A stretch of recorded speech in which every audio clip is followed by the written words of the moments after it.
네, 안녕하세요. 언어 논리 강의하는 조은정이라고 합니다. 오늘 이 시간부터 8회에 걸쳐서 7급 지역인재 기초예비 강의 시작을 할 텐데요. 일단 우리 이 강의 전에 핵심 기초 강의가 있었어요. 그래서 그 핵심 기초 강의에서는 언어 논리의 기초 개념을 좀 습득하는 그런 시간을 가졌었죠. 그래서 그것들을 어느 정도 연습해서 체화시켜 놓으신 분들은 이제 뭘 하시면 되냐면 언어 논리 발문이나 그런 데서 쓰이는 단어들, 선택지에서 그냥 설명 없이 나오는 논리적인 개념들, 이런 것들 좀 설명드렸단 말이죠. 그래서 그걸 이제 아니까 우리가 완성형으로 된 문제는 핵심 기초 강의 때 안 풀어봤었어요. 그래서 완성형으로 된 문제를 좀 풀면서 문제 이제 접근법을 몸에 감각을 익히는 게 중요하기 때문에 언어는 어떤 식으로 공부를 좀 하시는 게 좋냐면, 제가 첫 강의 때도 말씀드렸지만 언어는 감각의 문제예요. 그러니까 어차피 독해하는 과정이 제일 중요합니다. 지문을 어떻게 읽어내야 될지가 내가 문제를 푸는데 제일 중요한 관건이 되는 시험이라서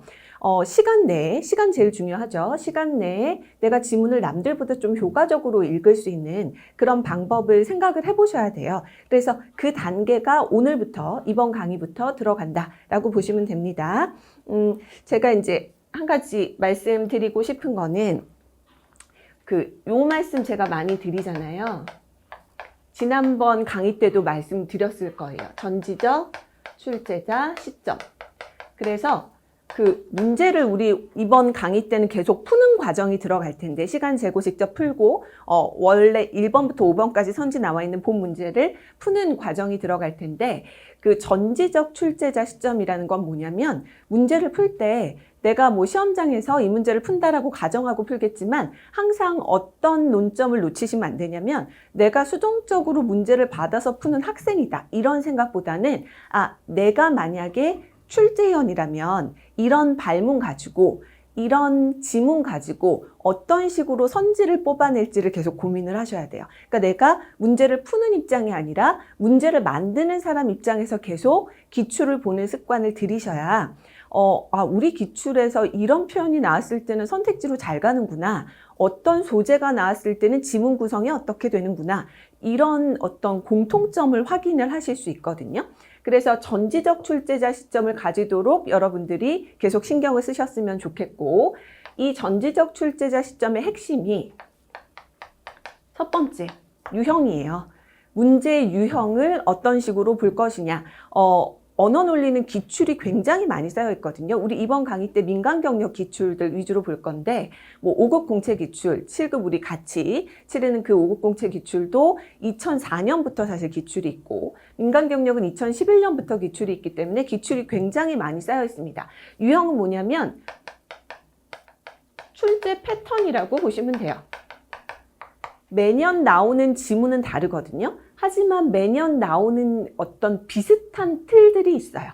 그 비슷한 틀들의 대표적인 게 제가 발문이라고 보는 거고, 문제 제목이죠. 문제 제목이 어떻게 붙느냐에 따라 언어 논리는 크게 보면 요 유형 자체가 4가지 유형으로 나눠진다라고 볼 수 있습니다. 첫 번째, 독해. 두 번째, 논증. 세 번째, 문맥. 네 번째, 논리. 물론 이제 논증과 논리는 같이 가는 부분이기는 한데요. 비중으로 봤을 때 이 정도 보시면 될 것 같아요. 1, 2, 3, 4번 비중이 이렇게 된다. 그래서 어쨌거나 언어는 긴 지문의 텍스트를 읽어야 된다는 게 다른 피셋, 언어 논리 외에 자료 해석이나 상황 판단과는 약간 다른 측면이 있고, 물론 상황 판단에서도 텍스트 형태가 있긴 하죠. 근데 읽어내는 방식이 조금 달라요. 그러니까 언어 논리에서 출제위원이 물어보고 싶은 거랑 상황 판단에서 물어보고 싶은 게 조금 다릅니다. 그래서 언어 논리의 독해 문제 풀 때 어떤 식으로 접근을 해야 되는지, 논증에서는 뭘 위주로 봐야 되는지, 독해 문제는 여러분 수능에서 보셨던 그런 스타일, 부합, 추론. 사실 언어 논리에서 제일 많이 나오는 발문은 알 수 있는 없는, 이런 발문 나오는 문제들을 의미하는 거고, 논증은 우리 핵심 기초 강의 때도 제가 말씀드렸어요. 논증은 전제 플러스 결론으로 이루어져 있는 글, 그러니까 글에 논조가 있는 글을 의미하거든요. 논조가 있어요. 그래서 요 논증 갖다가 출제하는 방식은 어떤 거냐면 강화 약화. 이거 우리 개념 다 봤었죠? 비판, 평가, 분석, 그 다음에 제일 단순한 논지. 요런 스타일로 문제 뽑는 게 논증 문제라고 보시면 되고, 문맥은 우리 기초 그 강의 때는, 핵심 기초 강의 때는 문맥 쪽은 안 다뤘어요.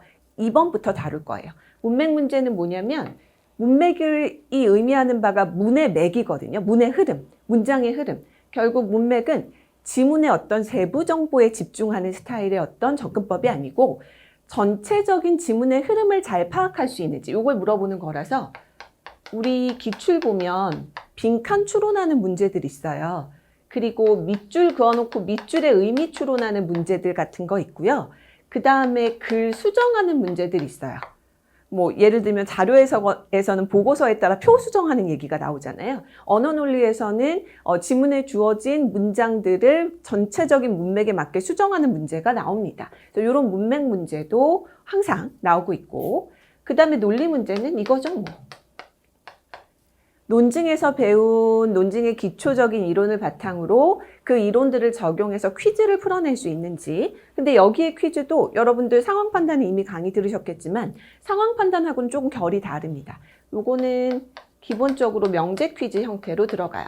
우리 명제는 예전 강의 때 배웠죠? 정언 명제, 가언 명제 이런 거 있다고 했잖아요. 그런 명제들로 조합해서 구성하는 퀴즈 문제가 출제가 되고 있습니다. 그래서 요 크게 4가지 형태로 매번 출제가 된다. 이게 바로 언어논리의 유형이고요. 1, 2, 3, 4번의 유형이. 이제 강의가 조금씩 한 단계씩 더 진행이 될수록 이 유형을 크게 4가지에서 계속 좀 분류를 할 거예요.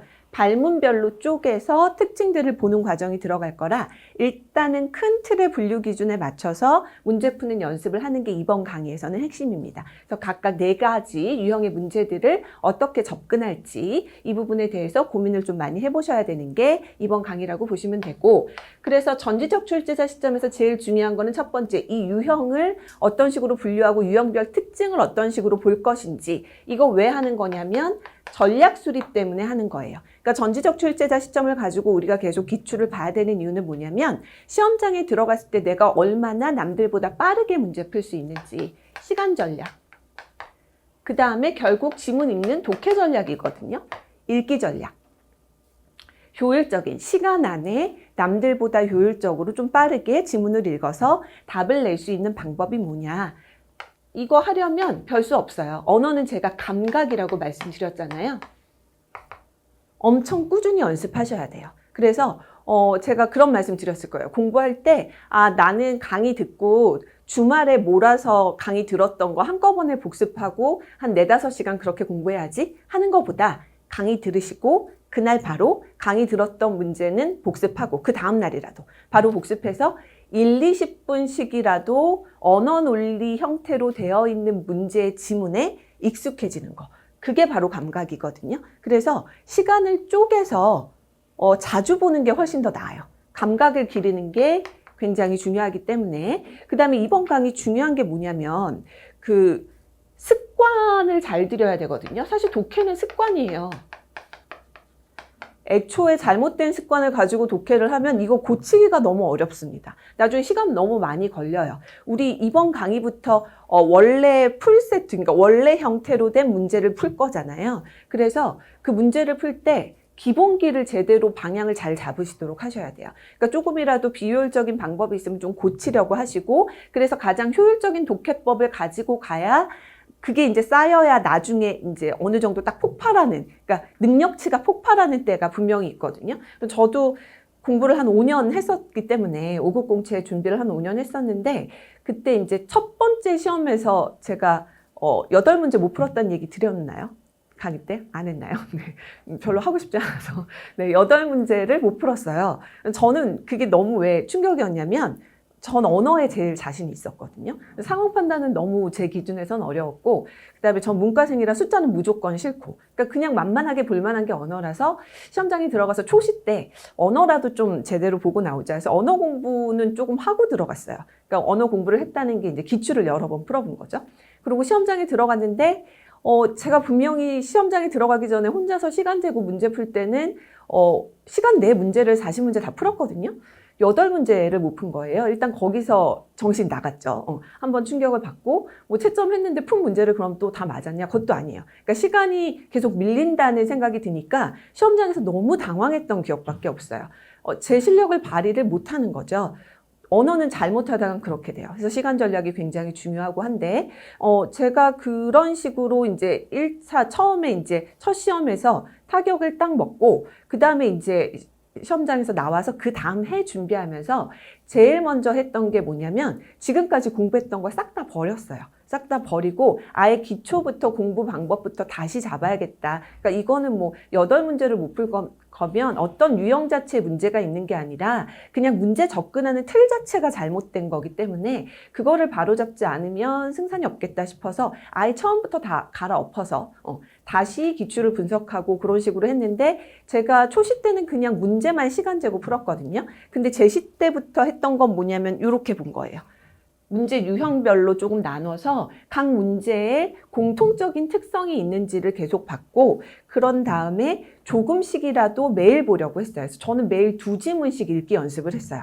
독해 연습을. 왜냐하면 시간을 좀 당겨야 되는 그런 연습도 필요했기 때문에 저는 속도가 빠르지 않습니다. 그래서 그냥 일반적인 수준이거든요. 독해 속도가. 그럼 뭐 책을 많이 읽느냐? 뭐 그것도 아니에요. 그냥 평균적인 수준인 것 같아요. 근데 저는 뭐를 잘 보는 것 같냐면 전지적 출제자 시점을 잘 파악하는 것 같아요. 그러니까 그쪽 측면에서 기출을 계속 분석을 하니까 보여요. 뭐가 보이냐? 지문 읽을 때 이쪽 부분에서 선지 나오겠다가 보여요. 그러니까 독해에서 제일 중요한 건 뭐냐면 선택지화되는 정보를 잘 찾아내는 거거든요. 지문이 길 때 모든 정보에 집중하는 게 아니라 선지에 나올 법한 부분에 집중하는 게 중요하잖아요. 그게 효율적인 독해인데 그 연습을 많이 했던 것 같아요. 그래서 여러분도 이번 강의부터 그 연습을 저랑 같이 좀 하시면 남들은 지문에 나와 있는 모든 정보에 집중을 할 때 나는 선택지화 될 만한 정보에 집중을 해서 답은 그냥 쉽게 고르고 갈 수 있는. 어차피 우리가 오지선다 중에서 답 하나 고를 때 답만 나오면 나머지 선택지 정보 판단 안 해도 상관없잖아요. 그거 못 해도 상관없거든요. 답만 명확하게 고를 수 있으면 되니까. 네, 그래서 그런 연습들을 좀 해보려고 합니다. 그래서 민간경력 기출을 가지고 문제를 푸는 연습을 좀 할 건데요. 공부하는 방법이나 복습하는 방법 같은 거는 제가 강의 중에 계속 말씀을 드릴 거고 일단 저는 요거부터 먼저 보려고 해요. 이번 강의 때는 지난 강의에는 논증 쪽을 먼저 봤을 거예요. 그래서 주장 찾고 하는 연습을 했었는데 사실 독해가 비중이 제일 높아요. 그리고 논증이든 뭐든 기본적으로 독해 스타일의 지문화된 글을 읽는 연습이 일단 들어가야 되기 때문에 독해를 먼저 볼 거고 그 다음에 독해력이 잘 잡혀져 있으면 나머지 유형을 보는 데도 좀 도움을 많이 받으실 수 있을 거고요.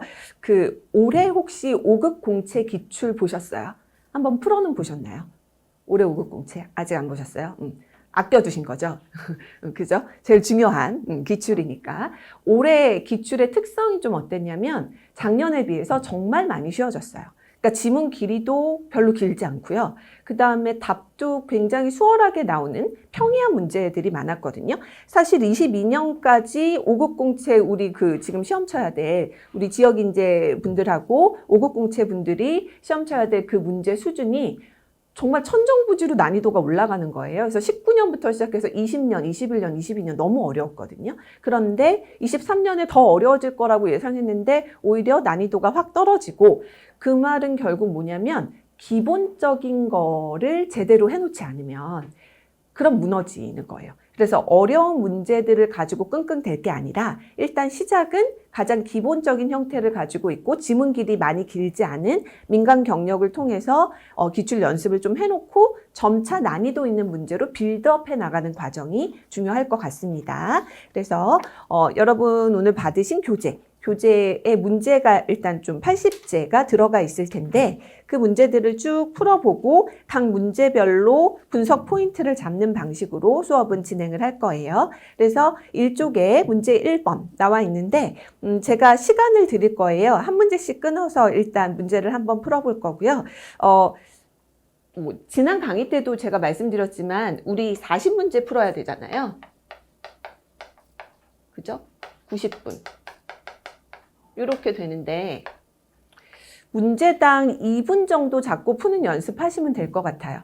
저는 독해 문제는 속도가 좀 느리기 때문에 2분 더 걸려도 된다고 생각하는데, 왜냐면 그러면 이제 다른 유형의 문제에서 시간을 줄이는 부분이 분명히 있어야 돼요. 그죠? 근데 일단은 제가 2분을 한번 재보도록 할 테니까, 처음에는 시험장에서 만난 문제를 풀듯이 답을 한번 내보시고, 시간이 좀 남으시면 답이 아닌 선택지에 근거 부분도 한번 좀 그러니까 얘는 답이 안 되는지, 그것까지 한번 확인을 해보겠습니다. 2분 드릴게요. 문제 1번 풀겠습니다. 시작하겠습니다.